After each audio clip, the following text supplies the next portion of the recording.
أعوذ بالله من الشيطان الرجيم بسم الله الرحمن الرحيم يا أيها الذين آمنوا إذا تداينتم بدين إلى أجل مسمى فاكتبوه وليكتب بينكم كاتب بالعدل ولا يأب كاتب أن يكتب كما علمه الله فليكتب وليملل الذي عليه الحق وليتق الله ربه ولا يبخس منه شيئا فإن كان الذي عليه الحق سفيها أو ضعيفا أو لا يستطيع أن يمل هو فليملل وليه بالعدل واستشهدوا شهيدين من رجالكم فإن لم يكونا رجلين فرجل وامرأتان ممن ترضون من الشهداء أن تضل إحداهما فتذكر إحداهما الأخرى ولا يأبى الشهداء إذا ما دعوا ولا تسأموا أن تكتبوه صغيرا أو كبيرا إلى أجله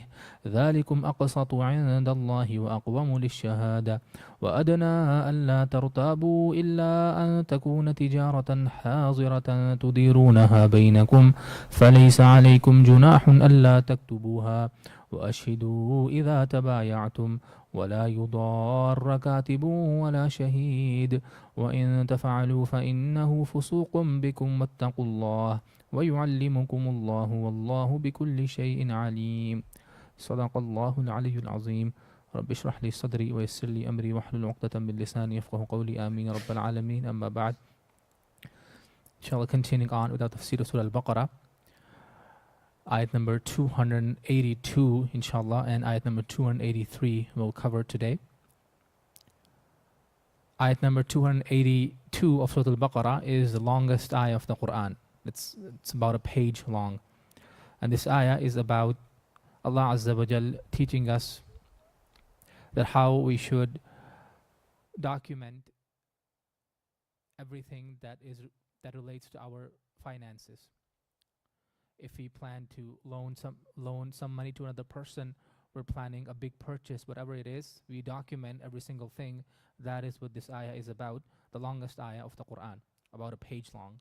And the shortest ayats of the Quran are those in the beginning of the surahs of two-letter ayats, like Hamim, Yasin, Taha. These are two-letter ayats of the Quran, the shortest. Of course, the meaning of those letters we are not privy to. Only Allah Azza wa Jal knows the meaning of those ayats. The longest ayah of the Quran, and after that are the last three ayats of Surah Al-Baqarah. So inshallah next time we will be finishing up Surah Al-Baqarah by going through the last three ayats of the surah. So in this ayah, Allah subhanahu wa ta'ala begins by saying, Ya ayyuhalladhina amanu, O you have believed, O believers, idha tadayantum bidaynin, when you contract a loan, ila ajalim musamma, for a fixed period of time, faktubuhu, committed to writing, write it down. Wal yaktub baynakum, let the scribe, katibum bil adl, write it between two people in a just manner. Wala ya'ba katibun an yaktuba kama allamahu Allah falyaktub. The scribe should not refuse to write as Allah has taught them to write. وَلْيُمْلِلِ الَّذِي عَلَيْهِ الْحَقِّ, bearing in mind that they will write what the debtor upon whom is the debt, whatever he dictates. وَلْيَتَّقِ اللَّهَ رَبَّهُ, and let them fear Allah Azza wa Jal, وَلَا يَبْخَسْ مِنْهُ شَيْئًا, and not defraud anything. So Allah subhanahu wa ta'ala, He is beginning this ayah by saying that whenever a person, he lends some money to another person, or the person receiving the money, they should always write it down. Back in the day, we know that there were very few people actually capable of reading and writing, and most of the transactions that would take place between the people, they would not be documented at all. Rather, there would be no paper trail of it. There would be no witnesses, no idea who bought, who sold. That was the case. But Allah subhanahu wa ta'ala, He is teaching this to the believers, that whenever, especially when it comes to the finances of the people, write everything down. And even, of course, in our time, we know that most of the things are well documented. Wherever you go, you would have to sign the whole bunch of papers and everything, go through the lawyers most of the time. So for us, but even in our case, especially when it comes to personal loans that we give something to a relative of ours, to a sibling of ours, a loan. The money is included, of course. In that time, sometimes they don't actually write anything down. It's just orally. You say, okay, you're my brother, I trust you. You're my sister, I trust you. Go ahead, I'm giving you this loan of $50,000. Go ahead, and you know what? Whenever you have time, whenever it's available to you, you can give it back. Allah subhanahu wa ta'ala is saying the best way to do that, if you want your money back, is to write it all down on the paper. That how much money is being loaned, to who are you loaning this to, and of course, when are they supposed to return. So all of these things are included in it. This is why after this ayah was revealed, the Sahaba, they got in the habit of documenting everything, whatever the transaction that is taking place, so there wouldn't be any dispute later on. And because we know that how many disputes occur because of the money, and especially if there's no proof that somebody paid money or they bought anything, other person, shaitan, could come and they might say, you know what, let me take advantage of this person. There is no proof that he actually lent me the money, so it's his word against mine. There are no witnesses. So Allah subhanahu wa ta'ala is trying to make sure that the dispute never arises in the first place. Why? Because everything is well documented. Allah says, وَلْيَكْتُبْ بَيْنَكُمْ كَاتِبٌ بِالْعَدْلِ, and let the scribe, the katib. Also, because even now we know there are many legal documents that a layman has no idea how to type it all out. Only the lawyer knows exactly what format and exactly how you're supposed to, what terminology you're supposed to use. That's why we go to lawyer, and lawyer writes up the whole contract. They write up the whole document. So Allah subhanahu wa ta'ala is the katib, the one who has the knowledge of these documents and contract. Go to that person and he'll write you up a contract bil adl. And of course Allah subhanahu wa ta'ala is saying to that person that you must be just. You must do justice between them. It shouldn't be the case that you think these people, they have no idea how to actually read a contract, and you write something in there that gives undue advantage to one person. Why? Because they might have bribed you, and this would lead to one person incurring huge loss because of the dishonesty of the scribe, of the lawyer, of the writer of the contract. Allah subhanahu wa ta'ala is saying, وَلَا يَأْبَ كَاتِبٌ أَن يَكْتُبَ كَمَا عَلَّمَهُ فَلْيَكْتُبْ. Allah subhanahu wa ta'ala now is warning the scribe, the writer, the lawyer once more, that you should not refuse to help them as Allah subhanahu wa ta'ala has taught you all that you know. That even though you think that you're the one who went to the college or university or whatever, but in the end, Allah Azza wa Jalla is the one who bestows knowledge upon the people. Since He taught you that how you're supposed to write up the contracts, the reading and writing and the part of everything, then when a person in need comes to you and you have time, you are available at the time, then go ahead and help them. Of course, not for free. This does not mean that Allah subhanahu wa ta'ala is saying that any man should work for free for their trade that they're offering, the skills that they have honed over the years. Of course, they will be properly compensated, and we'll discuss that later on in the ayats as well. So, وَلَا يَأْبَ كَاتِبٌ أَن يَكْتُبَ كَمَا عَلَّمَهُ اللَّهُ فَلْيَكْتُبْ. The scribe, the katib, the lawyer should not refuse when he has the opportunity and the time, as Allah subhanahu wa ta'ala has taught him how to, the know-how of the contracts. وَلْيُمْلِلِ الَّذِي عَلَيْهِ الْحَقِّ. And let the person who actually owes to another man, let him do the imla. وَلْيُمْلِل from imlal. And Urdu, we use the same word imla as well. It means dictation, that you're writing something down, imla. So Allah subhanahu wa ta'ala is saying that the person who owes the money, the debtor, he should be the one who should be dictating exactly how much I received from that person and when I am supposed to pay him back, and whoever the witnesses are at the present. So the one who owes money should be the one dictating the contract, the whole details. وَلْيَتَّقِ اللَّهَ رَبَّهُ. And of course, he should always fear Allah Azza wa Jal, that shouldn't do anything to defraud the other person. وَلَا يَبْخَسْ مِنْهُ شَيْئًا. As Allah subhanahu wa ta'ala says that he shouldn't commit any fraud in that contract that he's writing for the other person. فَإِنْ كَانَ الَّذِي عَلَيْهِ الْحَقِّ. Allah Azza wa Jal says, so now if the person who owes the money, he is safihan, he is a foolish person, a fickle man, no idea how to actually spend the money, or no idea how to pay another person back. He is very immature and everything. أو ضعيفا, or they are very weak, يعني they are children. أو لا يستطيع أن يمل هو, or he is unable to dictate, he is unable to say the terms. Why? Either they don't speak the same language, or the person might be a mute, or whatever could be the reason that he himself is unable to dictate that what are the terms of the contract, that how much money I received from this person and when I'm supposed to pay him back. So in that case, Allah subhanahu wa ta'ala is saying, فَلْيُمْلِلْ وَلِيُّهُ بِالْعَدْلِ, then let his representative dictate it. That his lawyer will come forward, that is my client, he is not able to properly articulate all of these points, but he has given me the sufficient information, and I will represent him, and I will say these are the terms of the contract, whatever, but I have learned from this my client. So Allah subhanahu wa ta'ala is saying, فَلْيُمْلِلْ وَلِيُّهُ بِالْعَدْلِ, let the wali, in this case, representative, he should be the one to write down or dictate the contract that the scribe would be writing bil-adl, of course, with justice. Allah Azza wa Jalla is saying, وَاسْتَشْهِدُوا شَهِيدَيْنِ مِنْ رَجَالِكُمْ. And now you have the scribe, the writer of the contract, you have the representative of or the person himself, you know the amount, you know when you're supposed to pay back, but on top of all of that, as an added security, Allah subhanahu wa ta'ala is saying that وَاسْتَشْهِدُوا شَهِيدَيْنِ, call upon two of your men to witness. That just the written form is not enough.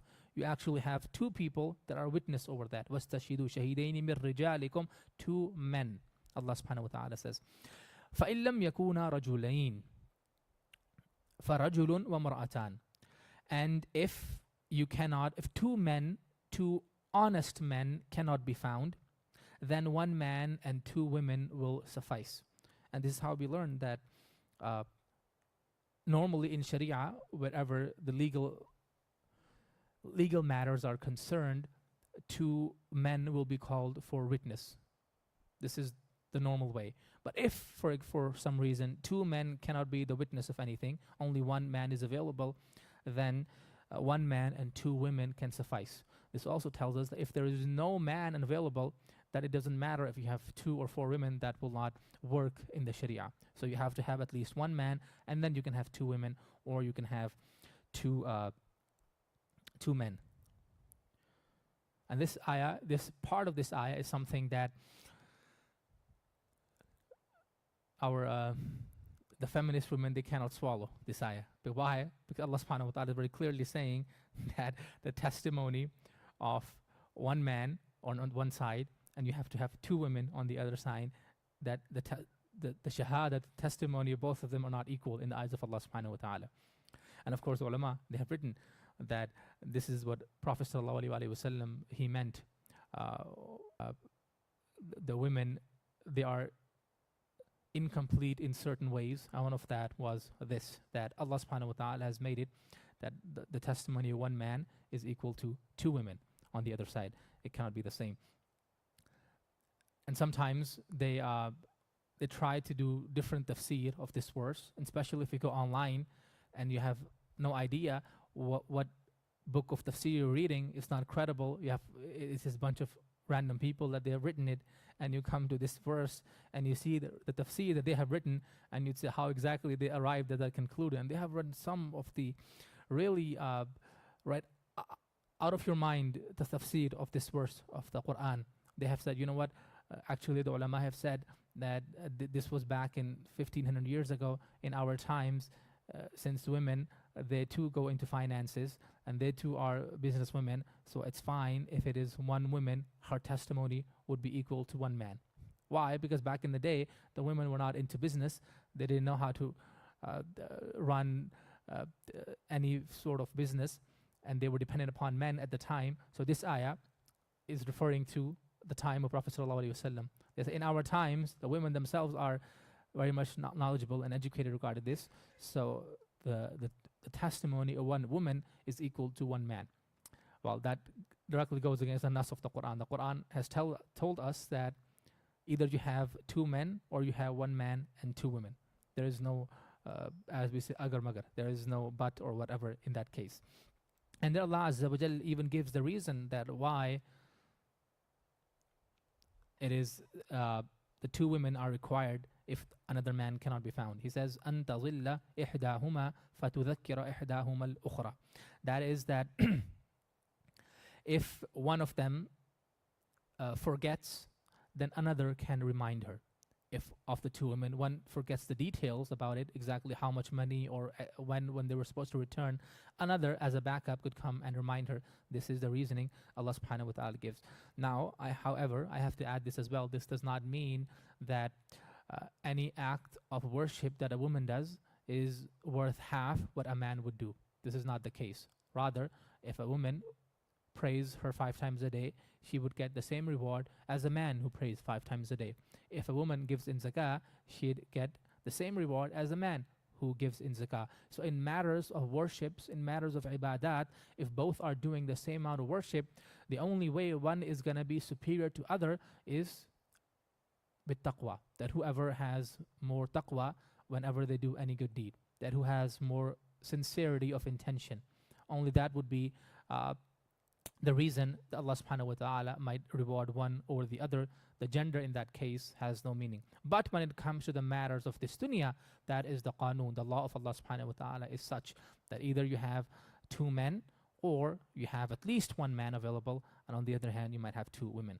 أن تظل إحداهما فتذكر إحداهما الأخرى ولا يأبى الشهداء إذا ما دعوا. Allah subhanahu wa ta'ala is saying now, you had witnesses and the witness is signed as well, and now the dispute is in the court, and the court says, where are those witnesses that were witness to this contract? Call them. So Allah subhanahu wa ta'ala is saying the witnesses should not refuse. That when they are called to the court, they should go to the court and testify honestly that we were witness to this contract, whatever, and we know exactly this is how it transpired. Of course, like I said, the Sharia does not put any undue burden upon the people. So when witnesses are being called to the court, they would be given money for the conveyance, for the travel that they did to arrive at the court. And also, this was their work day, and they were supposed to work. So whatever hourly salary they would have made on that day, and because of you, they actually could not go to the work since they had to come to court to testify. So this person would be owed the salary of 1 day as well. You would pay him a salary of 1 day, and also any sort of money that they spend to arrive at the court as well. ولا يأبى الشهداء إذا ما دعوا. Allah subhanahu wa ta'ala says, ولا تسأموا أن تكتبوه صغيرا أو كبيرا إلى أجله. That you must not be against writing these contracts, big or small, to the specified limit.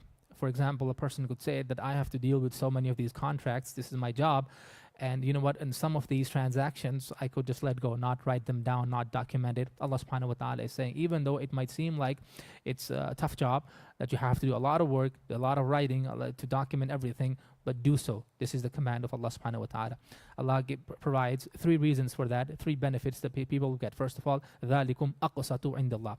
This is more just in the eyes of Allah subhanahu wa ta'ala. What you're doing is following the command of Allah, so Allah would reward you for that. وَأَقْوَمُ لِلشَّهَادَةِ. And on top of that, it is also easier for the witnesses, because a long time has passed, maybe a couple of years, and the witness, he himself has forgotten the details, exactly what I witnessed to, that how much money was involved. So if he was shown the contract, then his memory would return as well. Exactly, this is what I was a witness to. وَأَقْوَمُ لِلشَّهَادَةِ وَأَدْنَا أَلَّا تَرْتَابُوا. So that there could be no doubt or confusion between any party involved, because everything is in the writing. The writing was done justly and it is preserved. You can just look at it and everybody would know exactly the terms of the contract. So Allah subhanahu wa ta'ala says 3 benefits you will get. First of all, that it is just in the eyes of Allah subhanahu wa ta'ala. You will get rewarded for that. Second, it is easier for the witness, and it is easy for the debtor, the person who owes as well, and the person who is owed money to as well. إِلَّا أَن تَكُونَ تِجَارَةً حَاضِرَةً. Of course, Allah subhanahu wa ta'ala says, if there is some transaction that was immediate, yani in this case no credit was involved, no loan was involved, rather you had the cash in your pocket, you went to the store, you gave the cash, the person gave you your the merchandise or whatever, and you went back home. In this case, there's no need to write down anything. Why? Because this was a hand-to-hand transaction, that immediately you paid the money that was owed, and the other person gave you the good or the thing that you wanted to do, and you went back home. In that case, there's no need to write it down. Of course, Allah subhanahu wa ta'ala says, but if it was something, even though it was cash involved and there's no loan or credit involved, but something important, something that a lot of money, for example, you're buying a land or you're buying a car, a lot of money is involved, then in that case as well, make sure to write it down, properly documented, so it can be established that you actually did pay the money and the other person did give you the car or the land or whatever. So Allah subhanahu wa ta'ala say, فَلَيْسَ عَلَيْكُمْ جُنَاحٌ أَلَّا تَكْتُبُوهَا. So in small things, which include paying the cash and receiving the goods, you don't need to write it down. Of course, in important things, make sure to write it down. وَأَشْهِدُوا إِذَا تَبَايَعْتُمْ. And when you make those big transactions, make sure there are witnesses present as well. وَلَا يُضَارَّ كَاتِبٌ وَلَا شَهِيدٌ. And neither the scribe, the writer, the lawyer, nor the witness will be harmed in that case. Yani, the person who is writing down the contract, make sure you pay him his proper wage that he worked for you. And the witness who left his day job to come to the court, make sure you pay him as well, so that they are not harmed at all. Or rather, sometimes we do know that how great of an issue it is, the whole the witness security, that if a person is a witness to some crime or to some other thing, and they know that if they appear at the court, that their very life could be in danger, and then they have to hold the police had to come in and make sure that they protect them in the manner that that protection is required. So Allah subhanahu wa ta'ala is saying, neither the witness nor the scribe, the lawyer, in that case, should be harmed at all. وَإِن تَفْعَلُوا فَإِنَّهُ فُسُوقٌ بِكُمْ. And if they are harmed at all, that is a grave sin in the eyes of Allah Azza wa Jal. وَاتَّقُوا اللَّهَ. And as is the style of Allah Azza wa Jal, after every commandment that He'd reveal, He'd also say in the end that fear Allah subhanahu wa ta'ala. وَاتَّقُوا اللَّهَ وَيُعَلِّمُكُمُ اللَّهُ. And Allah is the one who teaches you everything that you know. Wallahu bi kulli shay'in alim. And Allah has perfect knowledge of everything. وَإِن كُنتُمْ. One more thing to add here is that the whole reason that Allah subhanahu wa ta'ala is saying all of that, so it does not lead to any dispute later on. If the terms of the transaction were unclear, and this is something that I have seen, and many of us have seen growing up back in the country. I also remember that in Pakistan, I'm just talking about maybe a decade ago or so, not that far back, just 10 years ago. A lot of the disputes would arise, and this was a common sight everywhere you'd go, that there'd be a rickshaw driver, and the person would come and say, you know what, I need to go to that place. And they say, yeah, come sit. They said, how much charge? No, that's fine. Whatever is good. This is what they said, rickshaw. Whatever is good, whatever you think is good, just come. So the man would sit in the rickshaw, and they'd take him to the location, the destination. He'd come and give 100 rupees. He's like, what is this? It's 100. No, it's 200. Well, you said I can give whatever I want. This is the one I want, 100. No, it's 200. And now they're arguing why.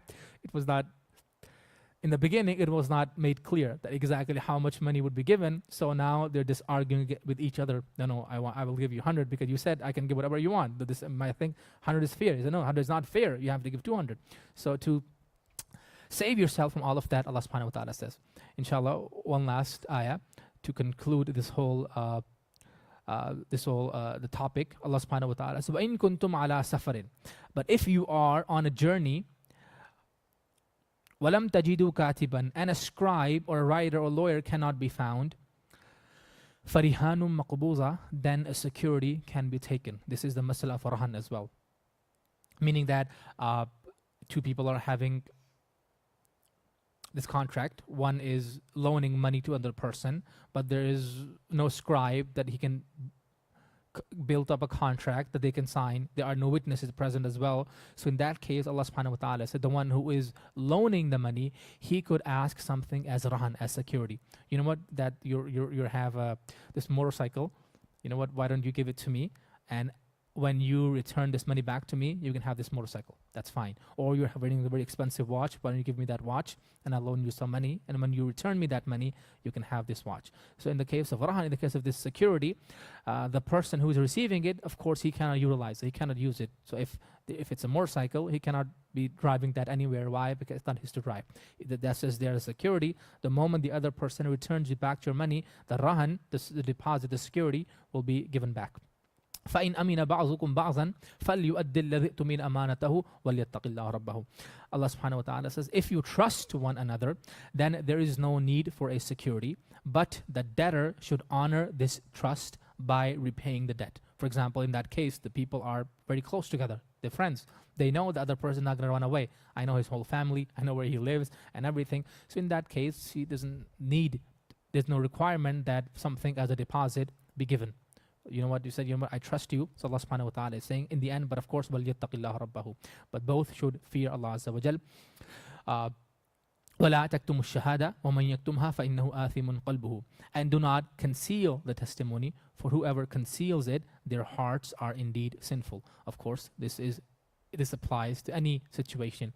If a person was witness to anything and his testimony could save that innocent man from going into the jail and spending who knows how long in there, that it is wajib upon him that he goes and he testifies so that that innocent man can actually be free. Or on the other side, that if you know that this man is guilty and he has committed so many crimes, and because of your testimony he could rightfully be thrown in the jail, then go ahead, testify so that this menace is removed from the society. Wallahu bima ta'maluna alim. And indeed Allah fully knows what you do. Even though if you're concealing or you're letting people know of your witness, of your testimony, Allah subhanahu wa ta'ala knows all of that. Sadaqallahu al-aliyyul azim. May Allah subhanahu wa ta'ala give us the to understand this. Wa akhiru da'wana alhamdulillahi rabbil alameen.